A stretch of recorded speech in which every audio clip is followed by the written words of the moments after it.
Class 12th वाले छात्र, जल्दी से आपको अपना अकाउंटेंसी लेखा शास्त्र का क्वेश्चन पेपर देख लेना है। इस क्वेश्चन पेपर का समय 3 घंटे, पूर्णांक 80 अंक होने वाला है। इस क्वेश्चन पेपर का पहला क्वेश्चन दिया, जिसमें सही विकल्प चुनकर लिखना है। भारतीय साझेदारी अधिनियम बनाया गया है। पहले में सही उत्तर लगाना है 1932 में। नए साझेदार की पूंजी पूंजी खाता में जमा करने के बाद किस खाते में वृद्धि होती है? दूसरे में सही उत्तर लगाना है रोकड़ खाता में। आंतरिक कोष इनमें से नहीं है। तीसरे में सही उत्तर लगाना है कर्मचारियों का बचत खाता, वसूली खाता है। चौथे में सही उत्तर लगाना है नाम मात्र का खाता। निजी कंपनी के अधिकतम सदस्यों की संख्या कितनी हो सकती है? पांचवे में सही उत्तर लगाना है 200 हो सकती है। अंशधारी कंपनी के होते हैं। छठे में सही उत्तर लगाना है स्वामी होते हैं।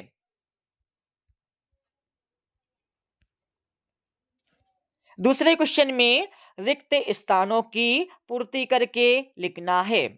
औसत लाभ माइनस सामान्य लाभ बराबर। पहले में आपको सही उत्तर लिखना है अधिलाभ। अधिलाभ आपको लिखना है पहले का सही उत्तर। यदि कोई साझेदार अवकाश ग्रहण करता है तो फर्म की जिम्मेदारियों के प्रति उसका दायित्व हो जाता है। दूसरे में सही उत्तर लिखना है नगण्य हो जाता है। अंश कितने प्रकार के होते हैं? तीसरे में सही उत्तर लिखना है 2 प्रकार के होते हैं। अवशिष्ट याचना पर सारणी ऐप के अनुसार ब्याज की दर होती है। चौथे में सही उत्तर लिखना है 10% होती है। जिन ऋण पत्रों को अंशों में परिवर्तित किया जा सकता है उन्हें कैसे ऋण पत्र कहते हैं? पांचवे में सही उत्तर लिखना है परिवर्तनीय परिवर्तनीय ऋण पत्र कहते हैं। चालू दायित्वों का निपटारा के भीतर किया जाता है। छठे में सही उत्तर लिखना है 1 वर्ष के भीतर किया जाता है। तीसरे क्वेश्चन में आपको सत्य या असत्य बताना है। साझेदारों के आहरण पर ब्याज का लेखा रोकड़ खाते में किया जाता है। पहला आपको लगाना है असत्य। नए साझेदार का प्रवेश फर्म के पुनर्गठन को प्रभावित करेगा। दूसरा आपको लगाना है बिल्कुल सत्य। तीसरा आपको लगाना है असत्य। बंधक ऋण पत्र आरक्षित ऋण पत्र कहलाते हैं। चौथा आपको लगाना है असत्य। समता अंशों पर लाभांश की दर निश्चित होती है। पांचवा आपको लगाना है असत्य। छठा आपको लगाना है बिल्कुल सत्य। चौथे क्वेश्चन में आपको सही जोड़ी का मिलान करके लिखना है। पहले का मिलान आपको करना है डी से। दूसरे का मिलान आपको करना है जी से। तीसरे का मिलान आपको करना है ए से। चौथे का मिलान आपको करना है बी से। पांचवी का मिलान आपको करना है एफ से। छठे का मिलान आपको करना है ए से। सातवीं का मिलान आपको करना है सी से। इस प्रकार से सही जोड़ी का मिलान करके लिखना है।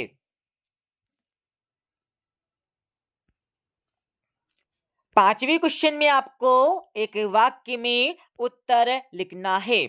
एक फर्म में साझेदारों की अधिकतम सदस्यों की सीमा क्या है? पहले में सही उत्तर लिखना है 50। यदि पुराना अनुपात नए अनुपात से अधिक हो तो क्या कहलाता है? दूसरे में सही उत्तर लिखना है त्याग अनुपात। त्याग अनुपात कहलाता है। फर्म के विघटन पर फर्म की संपत्तियां किस मूल्य पर वसूली खाते में दर्शाई जाती है? तीसरे में सही उत्तर लिखना है बहिमूल्य। बहिमूल्य आपको लिखना है तीसरे का सही उत्तर। कंपनी के आंतरिक प्रबंध से संबंधित प्रलेख क्या है? चौथे में सही उत्तर लिखना है अंतर नियम। अंतर नियम आपको लिखना है चौथे का सही उत्तर। कंपनी के लाभ को चिट्ठे में किस शीर्षक के अंतर्गत दिखाया जाता है? पांचवे में सही उत्तर लिखना है अधिशेष। अधिशेष आपको लिखना है पांचवे का सही उत्तर। स्टॉक आवर्त अनुपात ज्ञात करने का सूत्र लिखना है। तो छठे में आपको लिखना है स्टॉक आवर्त अनुपात बराबर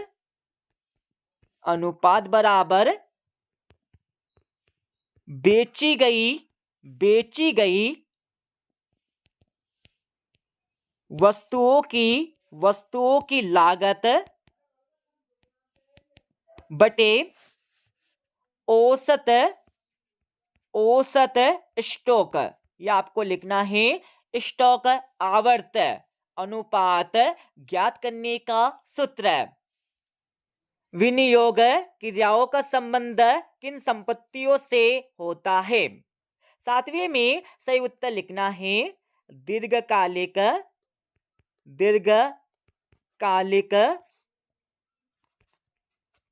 अचल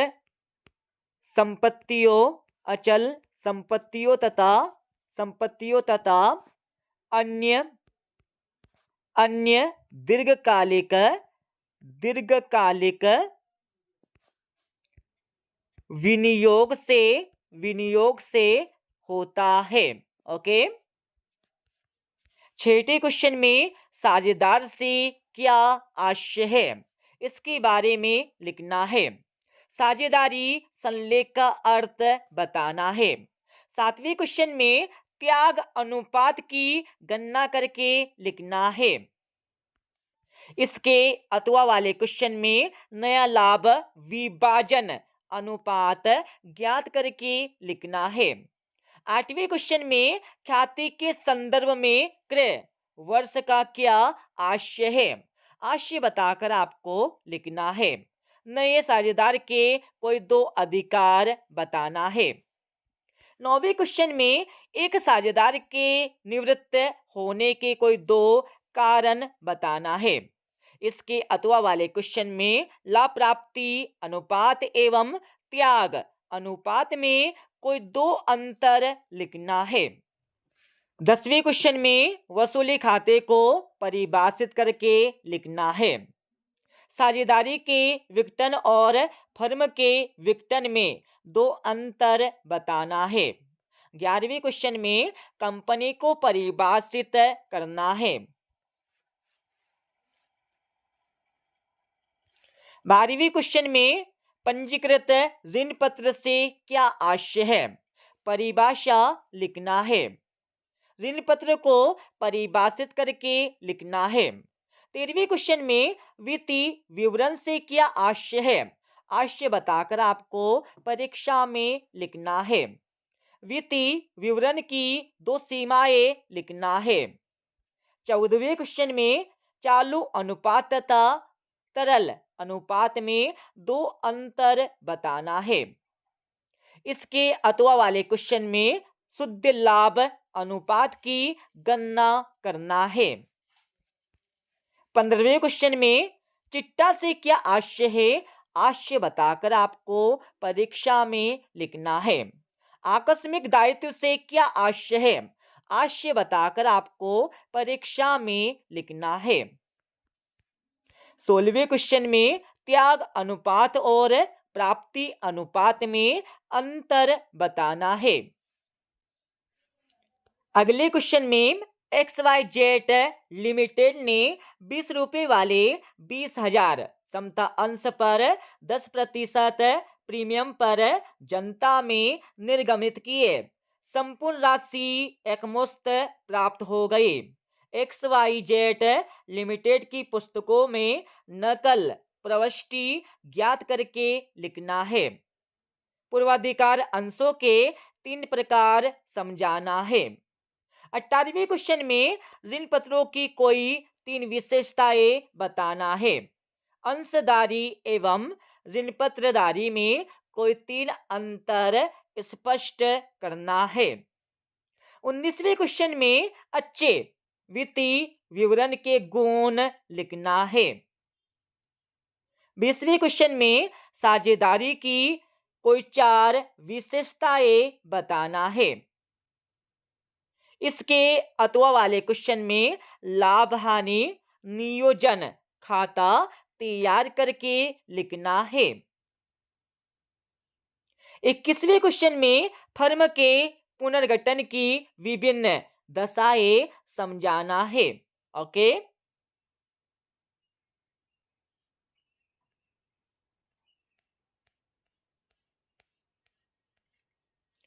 22वें क्वेश्चन में आपको लाभ हानि समायोजन खाता बनाकर परीक्षा में लिखना है। इसके अथवा वाले क्वेश्चन में फर्म से निवृत्त होने वाले साझेदार को दी जाने वाली राशि की गणना किस प्रकार की जाती है, इसके बारे में लिखना है। 23वें क्वेश्चन में अंशों के हरण की प्रक्रिया लिखना है। अब मैं आपको इस क्वेश्चन पेपर का फुल सॉल्यूशन बता देता हूं। अब आप सभी को इस क्वेश्चन पेपर का संपूर्ण उत्तर यहां से देख लेना है। छठे क्वेश्चन का उत्तर आपको दिया है। छठे क्वेश्चन के बाद 7वें क्वेश्चन का उत्तर आपको दिया है। ओके, 7वें क्वेश्चन के बाद 8वें क्वेश्चन का उत्तर भी आपको यहां से मिल जाएगा। 9वें क्वेश्चन का उत्तर आपको दिया है। 9वें क्वेश्चन के बाद 10वें क्वेश्चन का उत्तर भी आपको यहां से मिल जाएगा। 10वें क्वेश्चन के बाद 11वें क्वेश्चन का उत्तर आपको दिया है। 11वें क्वेश्चन के बाद 12वें क्वेश्चन का उत्तर भी आपको यहां से मिल जाएगा। 13वें क्वेश्चन का उत्तर आपको दिया है।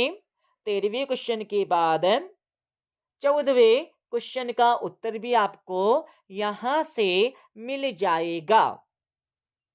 15वें क्वेश्चन का उत्तर आपको दिया है। 15वें क्वेश्चन के बाद 16वें क्वेश्चन का उत्तर भी आपको यहां से मिल जाएगा, पूरा ऊपर से लेकर नीचे तक अथवा सहित।